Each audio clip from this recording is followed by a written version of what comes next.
Indie of the week. Oh, wow. Always surprising. I just wanted to change it up a little bit.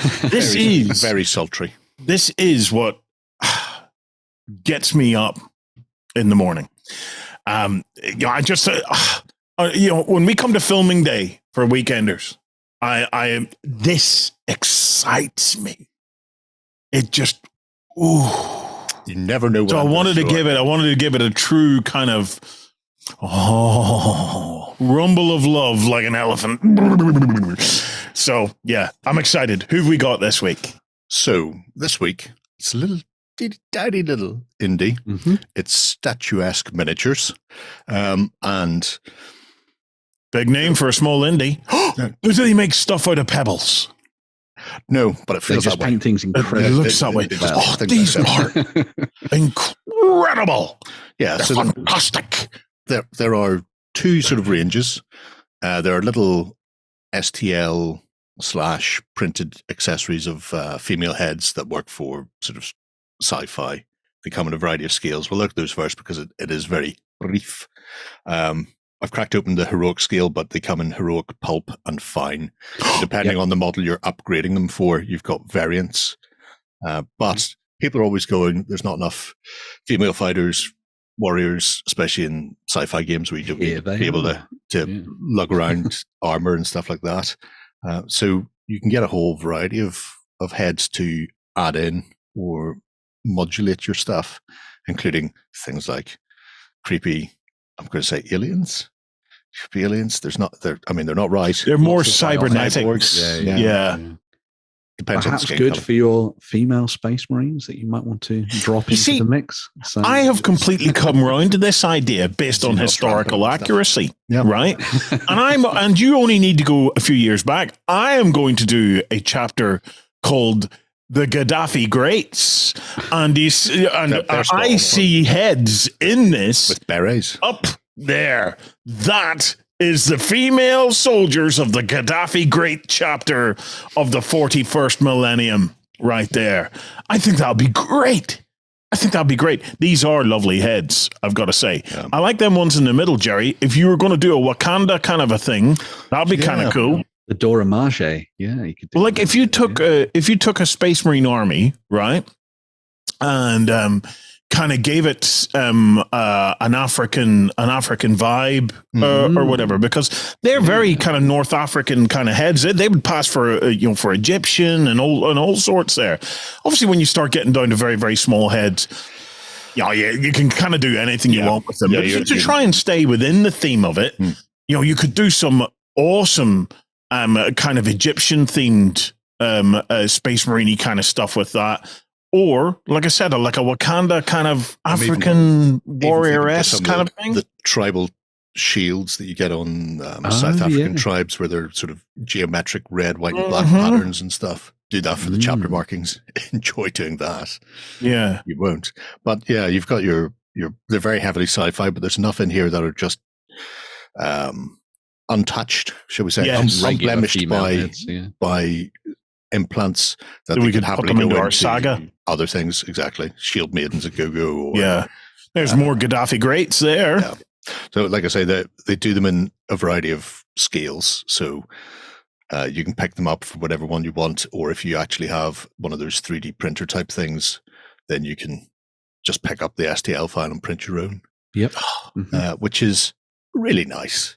However, the reason I was thinking about Statuesque recently was simply because of I've been watching a lot of weird video games recently. There's a company called Kill Monday Games who do two, Franbo and Little Misfortune, and they're both eerily creepy with really strange art style. And I was thinking, I've seen things like that before, odd stuff that could, that speaks to me on just a character level.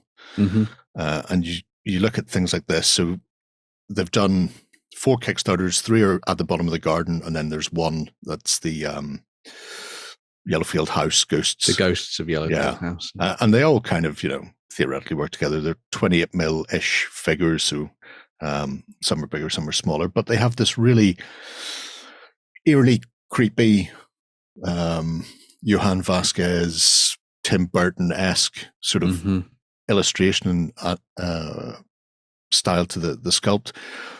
No game or anything with this. So that would be the big question as to, obviously I need them in my life. But what am I going to do? How am I justifying it? Yeah. And I haven't quite worked out a way to justify it yet. But I'll find one. Don't worry. I will find one. But I just absolutely adore the style of the sculpting. Yeah, I think it's really nice. Even just that. I mean, all it's done there is clean them up, buff them, and then hit them with black shoe polish. Yeah. And just to define the details. Yeah. I'm going, that's just really nice. What about a Burrows and Badgers proxies? That's what I was thinking. You could use it for that. Yeah, it'd be a pretty decent game because it's obviously skirmish level stuff, so you could always run around with that. But yeah, they remind me of a game. Now they wouldn't be. Well, they would be a fit in the game in how it ended up. House Raiders. Yes, Home Raiders. Yeah, Home Raiders. That's the one. I still consider Home Raiders one of the greatest lost opportunities in miniature gaming history. I still hope that TT Combat will do something more with it in the near future. But they need to go back and start because its charm was its 1-to-1 ratio. Yes. Okay. Which is, I think, where this kind of stuff might. Yeah, but it lost that charm the moment it started bringing in Paolo Parenti's penguins and things like that. Because like penguins can be up to 6 feet tall. The Egyptian penguins. Yes, so it absolutely lost its charm. Very, very quickly it lost its way. It really, really should have stuck to that guiding principle of everything being 1-to-1 scale in it. That's why this doesn't fit, but it reminds me of it. Yeah. The thing that was really nice about this is one of the things that's quite cool is they don't have a game behind this, but what Statuesque have done is that they've kind of tied a narrative into everything. So when they do the Kickstarters, there's always like little poems and stories, and because it ties to the idea of like these toys were left at the bottom of the garden, and so they've kind of animated and come to life, and so they have this little tiny world there, which I kind of think is perfect for narrative skirmish gaming and things. You could use this with 7TV, for example, and just kind of make your 7TV just doing a kids TV show. Exactly. Yeah. Something like the Moomins, something really creepy. I mean, obsessed with the Moomins as well at the moment. Jeez, there's nothing wrong with the Moomins. Yeah, no, there is nothing wrong with the Moomins. The Moomins are about to make a giant comeback. That's what this is all about. Right. Okay. So Lloyd getting ahead of the curve with his Moomin love. But yeah, every single time these have come out, they get snapped up so quickly on fundraising and stuff. And it's just been really gorgeous seeing the different collections come to life and just telling random little stories. Because it always seems like effectively the guys at Statuesque are like, the guy at Statuesque is like, I really want to make this. So they just go ahead and do it. So I made it, yeah. the cloth cats and the cloth kittens and the wolves as well. They do look like something that, should come from a children's illustrated book.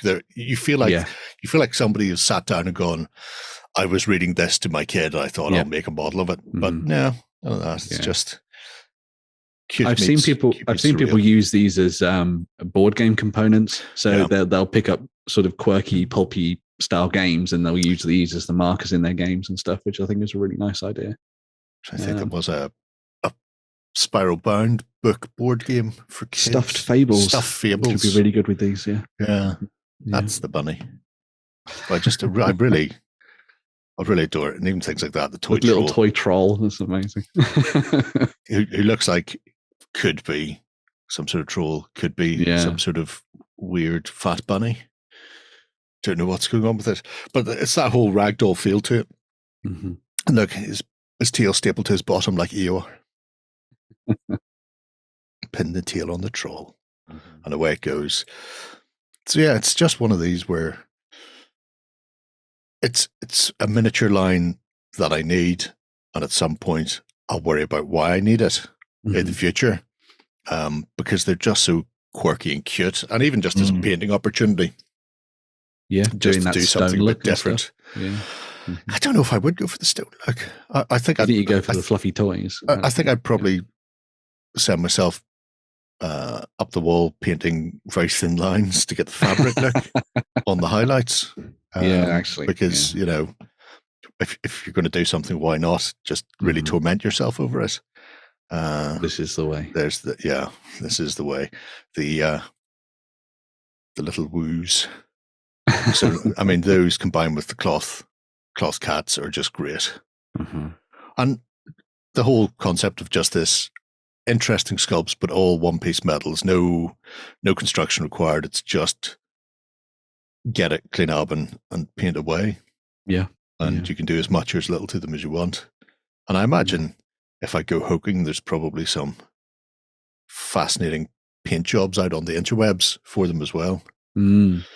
But I just love them so much. They're just so cute. They are great. They are great. Yeah. And then where's our ghosts? Oh, there's our stars. We'll come to We'll those, come to them in a minute. Twill of the Wisps.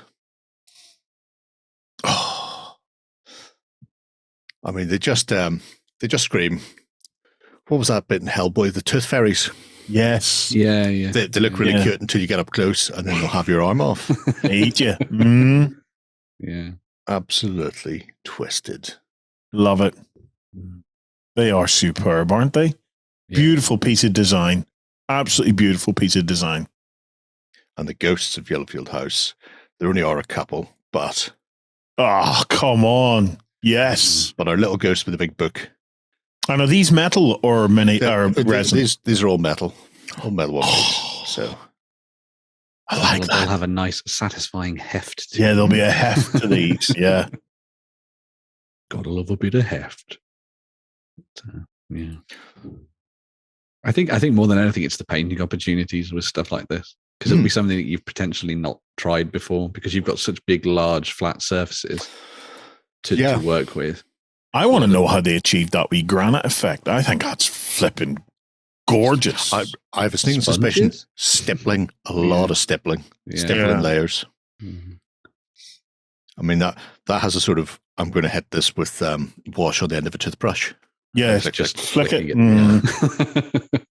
But those three ghosts are just absolutely spanking. Yeah, they're lovely. Because you're just looking at them going, well, here's a Scooby-Doo mystery waiting to be solved. Exactly. Yeah. Especially Mr. Swither.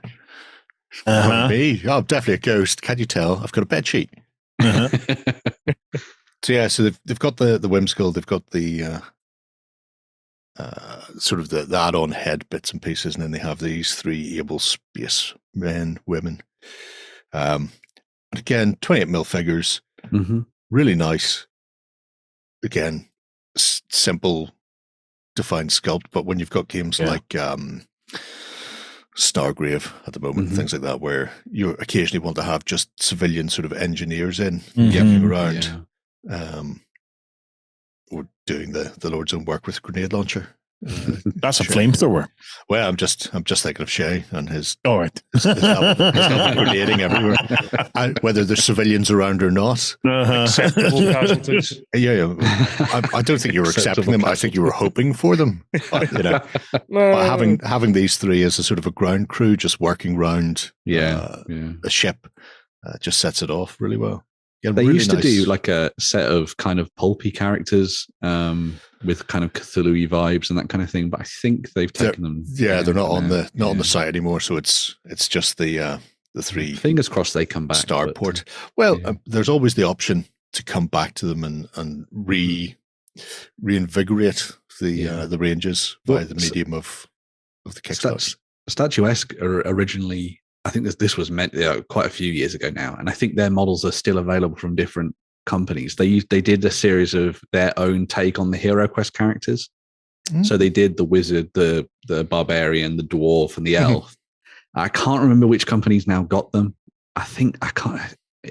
Maybe North Star potentially, or something as that has sold them. Oh no, Crooked Dice have them. That would make sense. Yes, they have them because they put them as part of their fantasy adventurers range for 7TV fantasy. That was it. So you can still find some of their stuff available from different producers and things, and it's very nice looking. Going and check out those Hero Quest ones. They're very cool. So there you are. Our little compact and bijou indie of the week for you. Happy days. Statuesque Miniatures. And if you have any cunning ideas for games that I can shoehorn them into, I will shoehorn them into anything I can when I finally get them, to be fair, by hook or by crook. People may see them turning up in Silver Bayonet for all they know. But, hey, that would actually be pretty cool. Yeah. So you never know what's inside those rag dolls. Human heart, you say? Oh, well, what a shame. Right. We're going to have a quick swish. And when we come back, we'll be jumping into the news.